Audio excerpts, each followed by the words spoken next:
The phone call from the Oncology Fraud Unit came on a Tuesday morning while I was getting my 15th round of chemotherapy. Special Agent Martinez's voice was calm but direct. "Ms. Chen, we need to discuss some irregularities with your cancer fundraising account. Specifically, a $47,000 withdrawal for what appears to be a luxury resort in Maui." My blood ran cold. Not from the chemo this time, but from the realization that my worst suspicions were about to be confirmed. Before we jump back in, tell us where you're tuning in from, and if this story touches you, make sure you're subscribed, because tomorrow, I've saved something extra special for you. It started 3 months earlier, when Dr. Rodriguez delivered the news that would change everything. Stage 3 ovarian cancer. Aggressive treatment required immediately. The surgery alone would cost $180,000, and that was before we even discussed the 18 months of specialized chemotherapy that insurance would only partially cover. I was 28 years old, working as a freelance graphic designer, and my health insurance had more holes than Swiss cheese. That evening, as I sat in my Portland apartment, trying to process the financial reality alongside the medical one, my phone rang. It was my older sister Jessica, calling from Seattle, where she worked as a financial advisor for a major investment firm. She'd already heard the news from our parents and was crying before I even said hello. Through her tears, she promised me something that felt like a lifeline at the time. She would help me set up a medical fundraising campaign and handle all the financial logistics, while I focused on getting better. Jessica had always been the responsible one, the one who turned our childhood lemonade stands into actual profit centers, while I spent my earnings on art supplies. She had her MBA from Wharton, drove a Tesla, and owned a condo in downtown Seattle that cost more than most people's houses. When she offered to help, it felt like divine intervention. I was barely keeping my design business afloat on good days, and now I was facing medical bills that would bankrupt me before the cancer could kill me. Within a week, Jessica had everything organized. She flew down to Portland with her boyfriend Marcus, who worked in digital marketing, and they spent the entire weekend setting up what they called a comprehensive fundraising strategy. Marcus created a professional-looking GoFundMe page with beautiful graphics and compelling copy that made my story sound both heartbreaking and hopeful. Jessica established a separate bank account specifically for donations, explaining that this would help with tax implications and make the funds easier to track for insurance purposes. The response was overwhelming. My story spread through social media faster than I could have imagined. Old college friends, former clients, complete strangers who'd been touched by my situation began donating. Small amounts mostly, $20 here, $50 there, but occasionally larger gifts from people who'd been through similar situations. Jessica sent me daily updates with screenshots of the growing balance. $5,000 the first week, $12,000 by the end of the month. Marcus had even created a professional website with a blog where I could update supporters on my treatment progress. What impressed me most was how thoroughly Jessica documented everything. She created spreadsheets tracking every donation, every expense, every insurance claim. She explained that medical fundraising had specific legal requirements and that proper documentation was crucial. She even insisted on keeping all the receipts from my treatments and medications, saying we might need them for auditing purposes. At the time, her attention to detail felt protective, like having a professional advocate in my corner while I battled both cancer and the healthcare system. The fundraising momentum continued building through my second month of treatment. Jessica had expanded the campaign to include email outreach and even convinced a few local news stations to feature my story. The donations reached $35,000, then $50,000.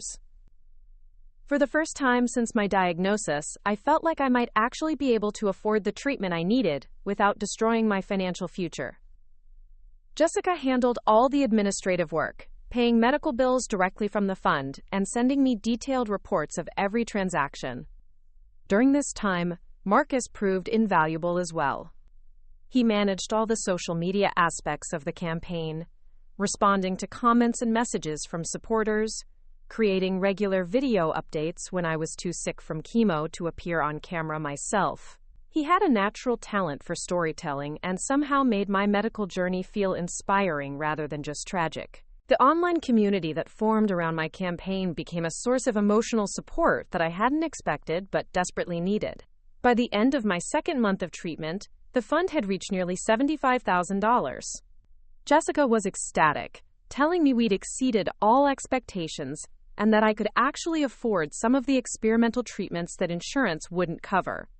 She suggested we start looking into clinical trials at specialized cancer centers, maybe even the renowned facility in Houston that had shown promising results with cases like mine. For the first time since my diagnosis, I began to believe that I might not just survive this, but actually have access to the best possible care. The first sign something was wrong came during my 4th month of treatment, though at the time I dismissed it as chemo fog affecting my judgment.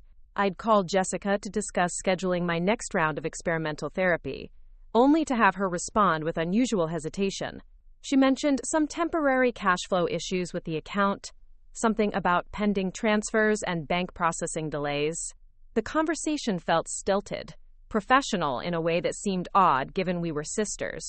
When I asked for the current balance, she promised to send updated statements, but somehow never did. Around this same time, Marcus's social media updates about my campaign became less frequent. When supporters commented asking for updates, their questions went unanswered for days.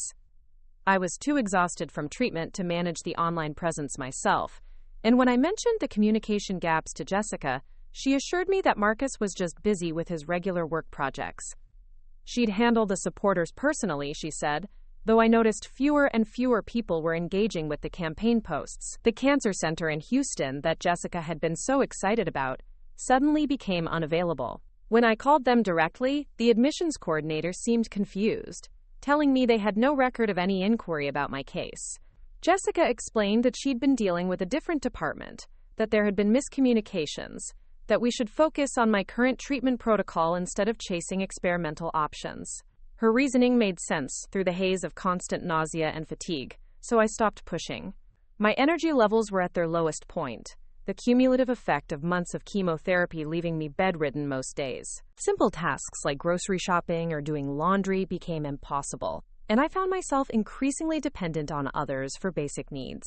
Jessica had hired a part-time caregiver named Linda, an older woman who came 3 times a week to help with cleaning and meal preparation. Linda was kind, but mentioned several times how expensive her services were, how grateful I should be that my fundraising was going so well to afford such care.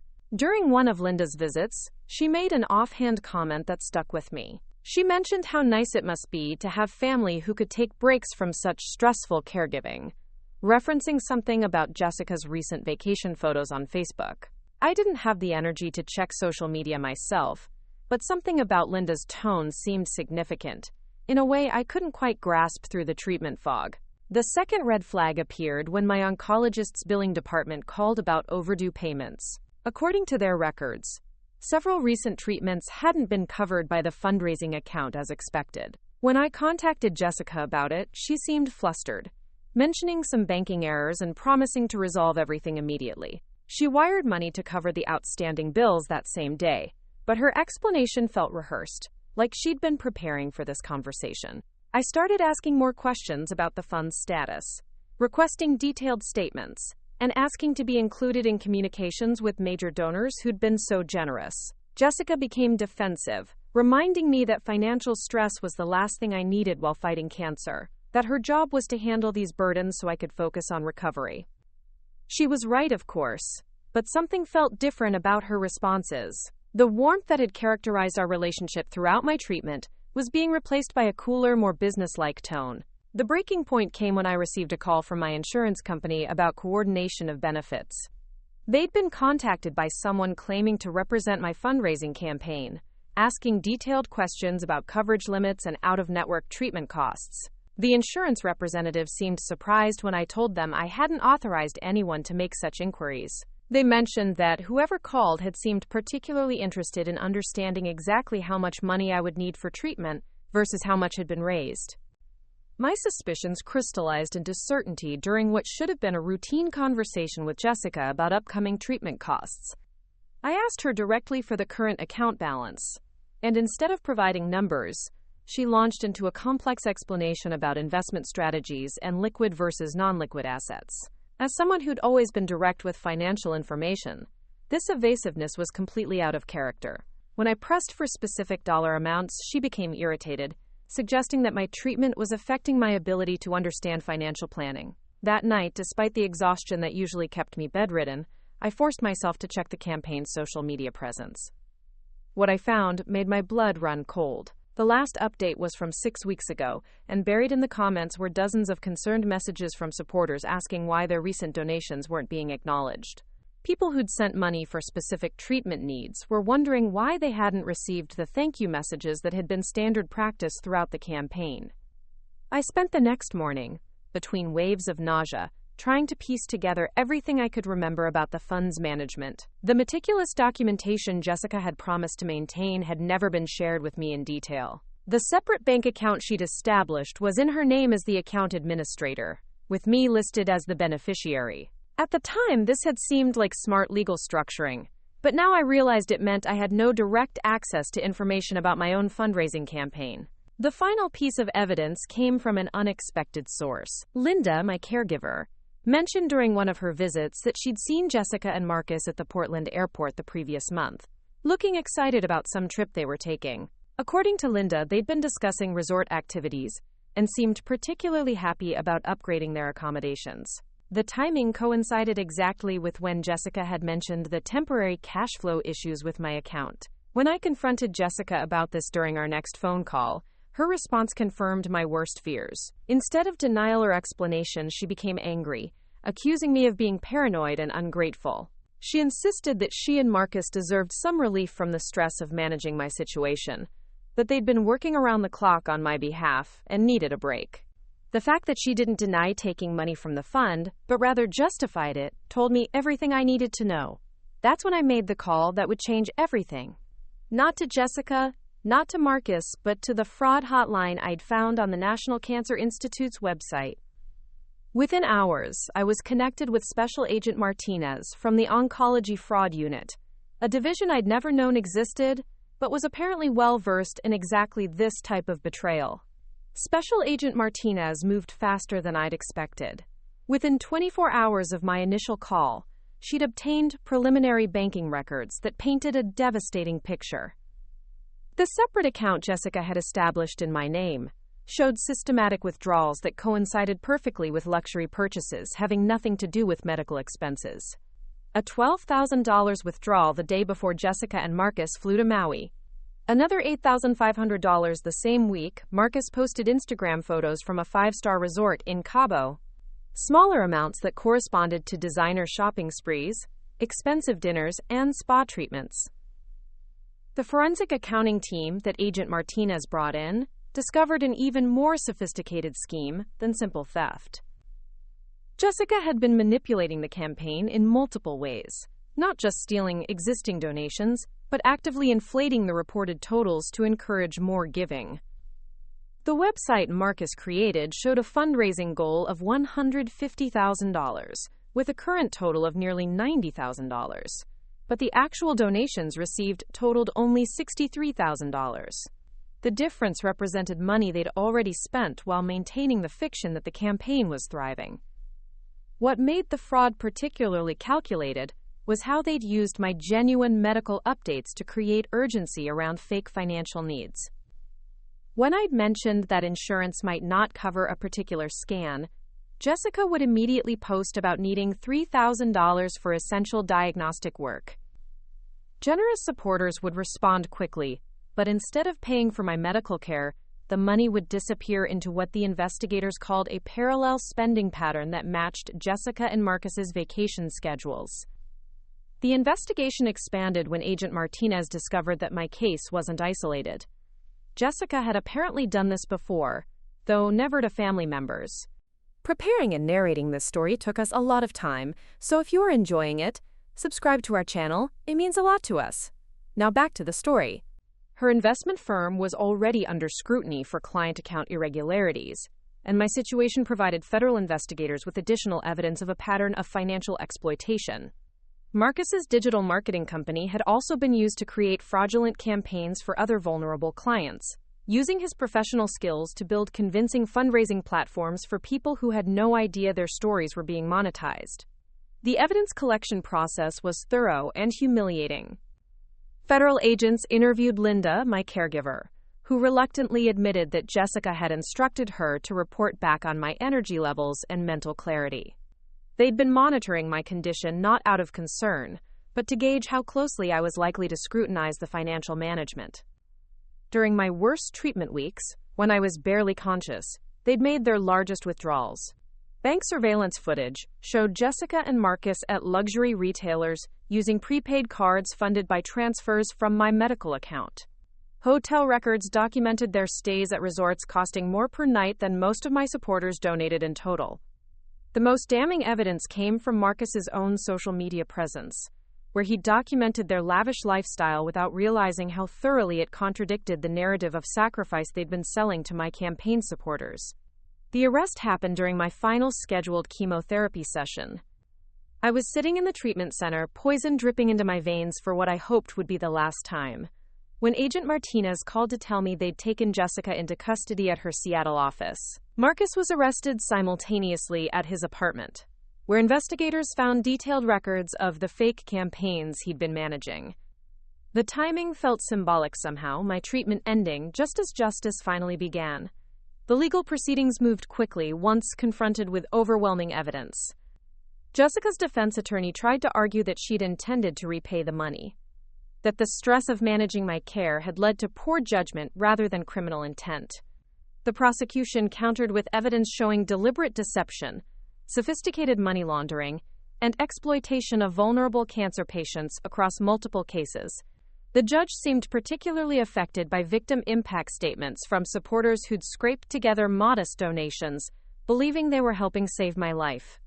Jessica received 4 years in federal prison plus full restitution of $47,000, the amount they'd stolen from my fund.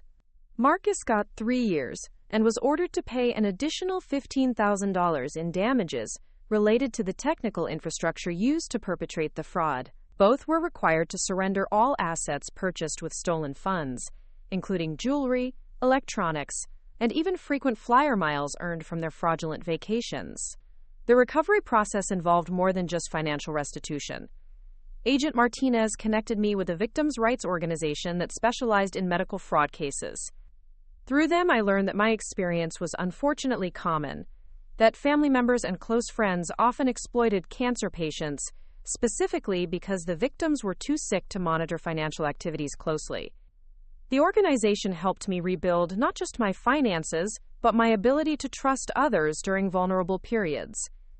6 months after the arrests, I was declared cancer-free. The money recovered from Jessica and Marcus, combined with remaining legitimate donations, had covered all my medical expenses with enough left over to establish an emergency fund for future monitoring appointments. More importantly, the experience had connected me with a community of survivors who'd faced similar betrayals and found ways to rebuild their lives stronger than before. I started speaking at conferences about medical fraud prevention, sharing my story to help other patients recognize warning signs and protect themselves during treatment. The irony wasn't lost on me that Jessica's betrayal had ultimately led to work more meaningful than anything I had done before my diagnosis. She'd tried to profit from my illness, but instead had inadvertently introduced me to a purpose I'd never known I needed. The final vindication came when several of my original supporters reached out after learning about the fraud. Instead of feeling deceived, they expressed gratitude that their donations had eventually reached their intended purpose and asked how they could help prevent similar crimes against other patients. That community, born from genuine compassion rather than exploitation, became the foundation for everything I built afterward. 2 years later, I was sitting in a congressional hearing room watching lawmakers debate new legislation designed to protect medical crowdfunding campaigns from exactly the kind of fraud Jessica and Marcus had perpetrated against me. My testimony had been scheduled for that afternoon, and I clutched the prepared statement that detailed not just my personal experience but the research I'd conducted into how widespread these crimes actually were. The numbers were staggering and heartbreaking in equal measure.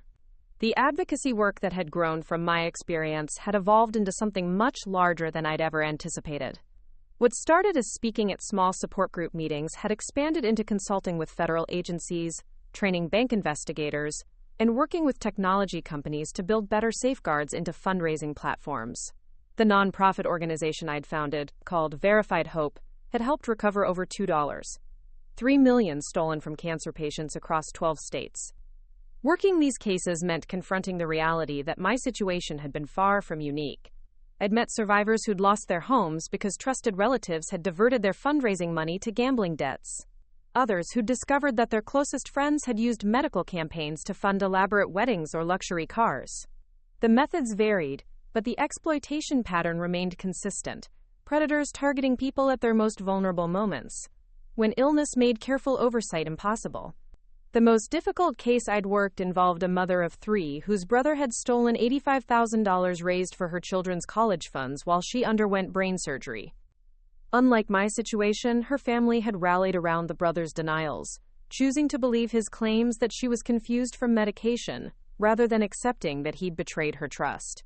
She died before seeing justice, but the evidence I'd helped gather ensured he was prosecuted posthumously. Her children, now adults, had thanked me for giving them closure they'd never thought possible. My relationship with technology had become complicated through this work. The same platforms that enabled generous strangers to support medical patients also made sophisticated fraud easier than ever before. I'd learned to spot fake campaigns within minutes, recognizing the subtle signs that distinguish genuine need from elaborate deception. The education seminars I conducted for hospital social workers had become so popular that medical schools were incorporating fraud awareness into their curricula. The personal healing had taken much longer than the professional advocacy. Trust remained difficult, even in mundane situations that had nothing to do with money or illness. Dating seemed impossible when every potential partner's kindness felt potentially calculated. I'd started therapy specifically to address what my counselor called hypervigilance, the exhausting need to constantly analyze other people's motivations for signs of hidden agendas. Linda, my former caregiver, had stayed in touch throughout my recovery and advocacy work. She'd become something of an informal investigator herself, helping elderly clients recognize when family members were exploiting their medical situations. Her practical wisdom about recognizing manipulation had proved invaluable in training other caregivers to spot warning signs. She often reminded me that my willingness to speak publicly about the betrayal had probably prevented hundreds of similar crimes. The financial recovery had exceeded expectations, but money had lost much of its emotional significance through the experience. The restitution payments from Jessica and Marcus continued arriving monthly, court-ordered installments that felt more like reminders of betrayal than compensation for losses. I donated most of the recovered funds to legitimate medical campaigns, finding more satisfaction in enabling other people's healing than in rebuilding my own savings account. Contact with my extended family remained strained. Some relatives had maintained relationships with Jessica despite her conviction, claiming that family loyalty required forgiveness regardless of circumstances. Others had reached out with apologies for not recognizing the fraud sooner, but those conversations often felt more about their guilt than my healing. The cancer had taken my health temporarily, but Jessica's betrayal had permanently altered family dynamics in ways that no medical treatment could repair. The speaking engagements that had grown from my advocacy work often included questions about forgiveness, whether I'd found peace with what Jessica had done. The honest answer was complicated.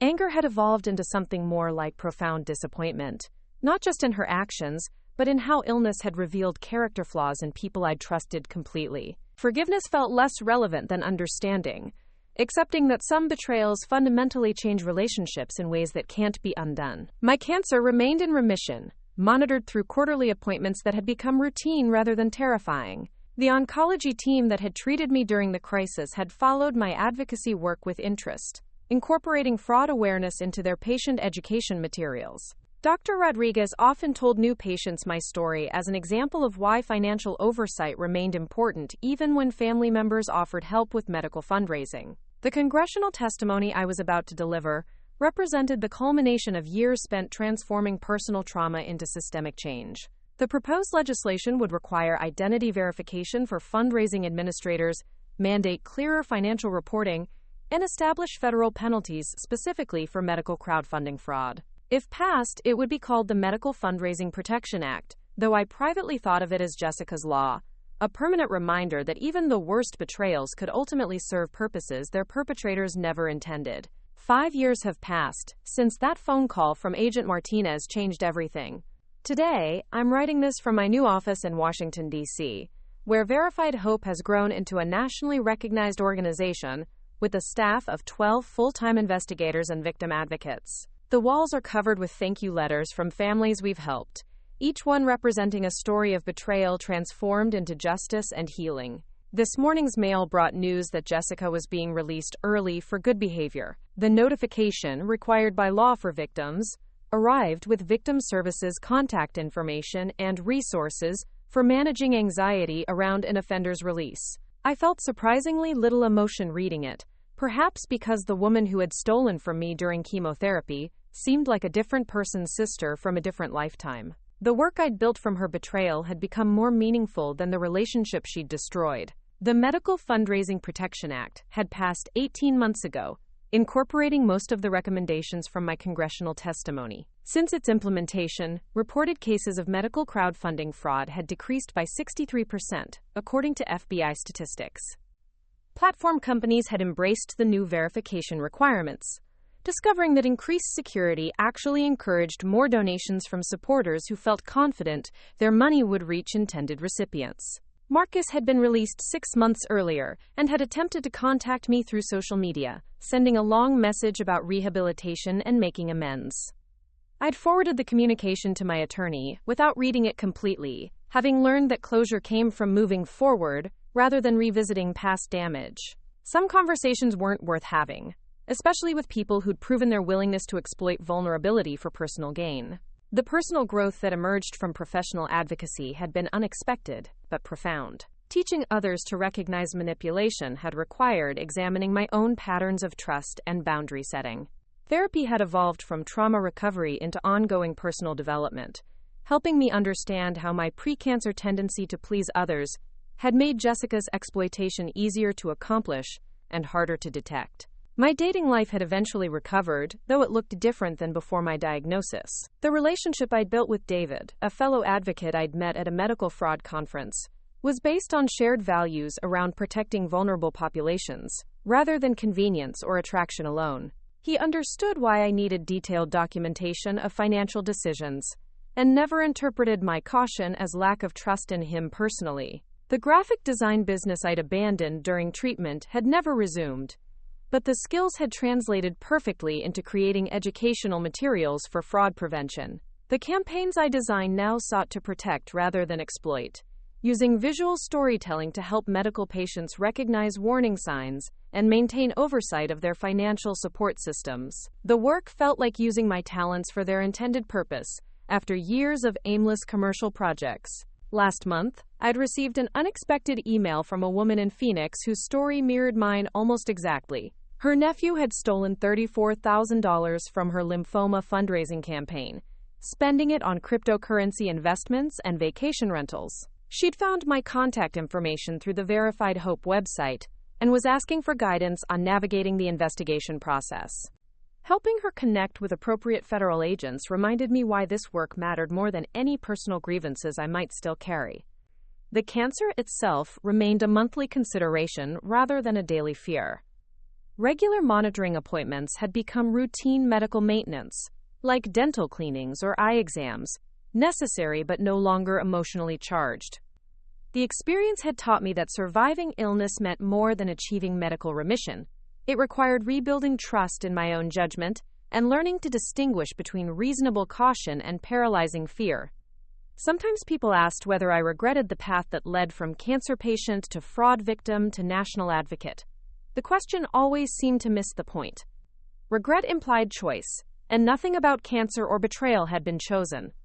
What I'd chosen was how to respond, how to transform trauma into purpose, how to ensure that my suffering created value for others facing similar challenges. The work continues, cases flowing through our office weekly, each one representing another family whose trust had been violated during medical crisis. Some we solve quickly, others take years to unravel, but all of them matter. Each recovered dollar, each conviction, each policy change represents progress toward a world where illness doesn't automatically make people targets for exploitation. As I finish writing this, I'm reminded that stories like mine aren't really about the villains who betray us, but about the choices we make afterward. Jessica and Marcus had their moment of criminal opportunity, But the years that followed belonged to survivors, advocates, and the communities we built together. That legacy feels more permanent than any damage they managed to inflict. Up next, you've got 2 more standout stories right on your screen. If this one hit the mark, you won't want to pass these up. Just click and check them out.